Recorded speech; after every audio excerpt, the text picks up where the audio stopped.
Here are some of the biggest mistakes first-time founders make when starting their company and in the first year afterwards. First, I often see founders choosing to solve a problem that they actually don't care about.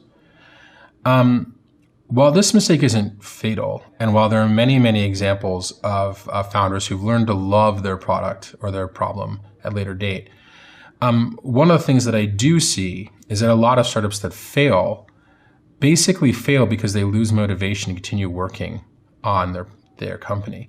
And a lot of that has to do with the fact that they actually didn't really like the problem they were working on in the beginning.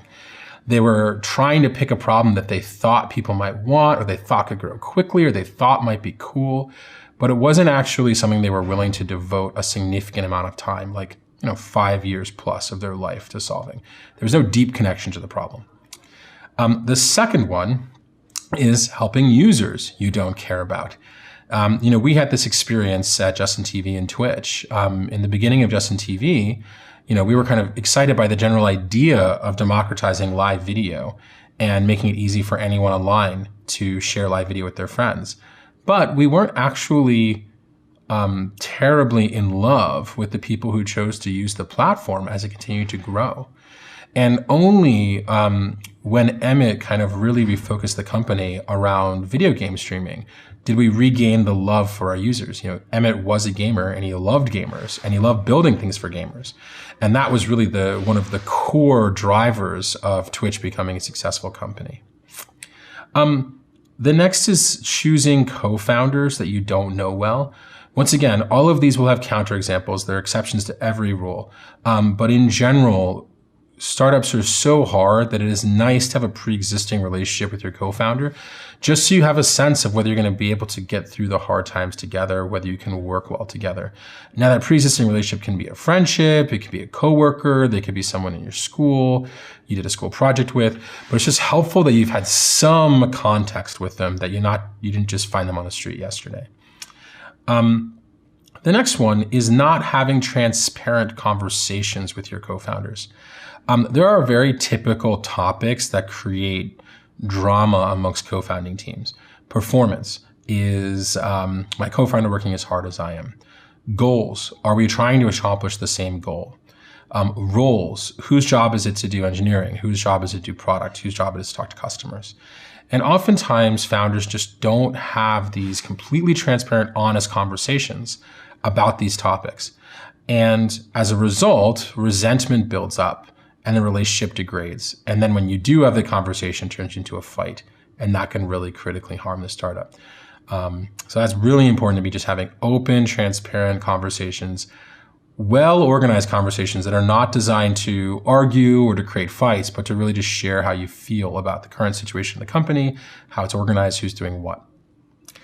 The next one is not launching. Launching has become this interesting phrase. I think when people think about launching their company, they think, oh, I'm going to get in the press, I'm going to be on the news, I'm going to be on these popular blogs. And so they're afraid of launching because they don't think they're ready for all that exposure.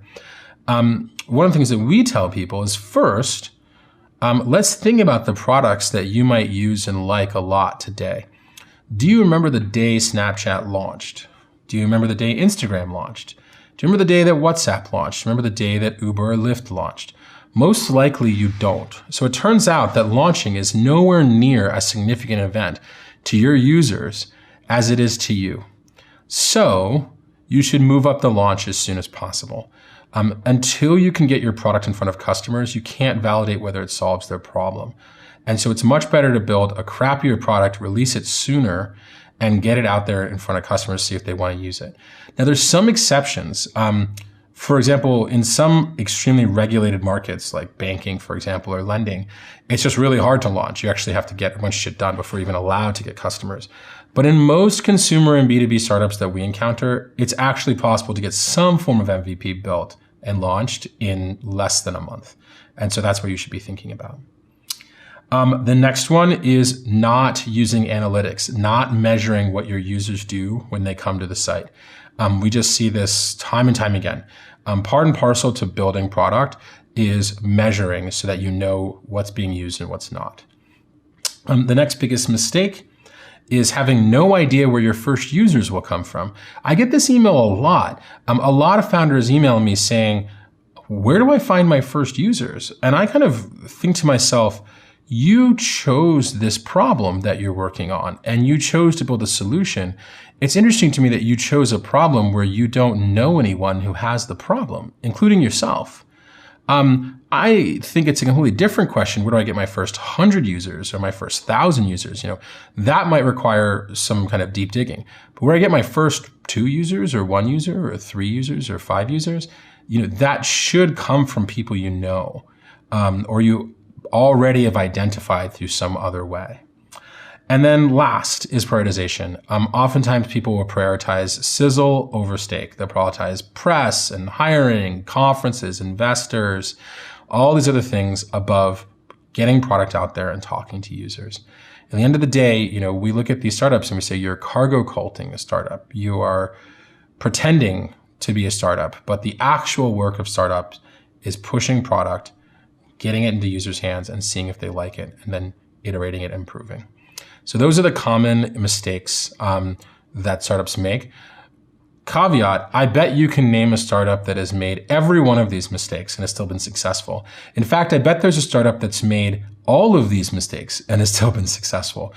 But those tend to be exceptions. And if you're trying to kind of generally improve the odds of your startups being successful, try to minimize these mistakes as much as possible.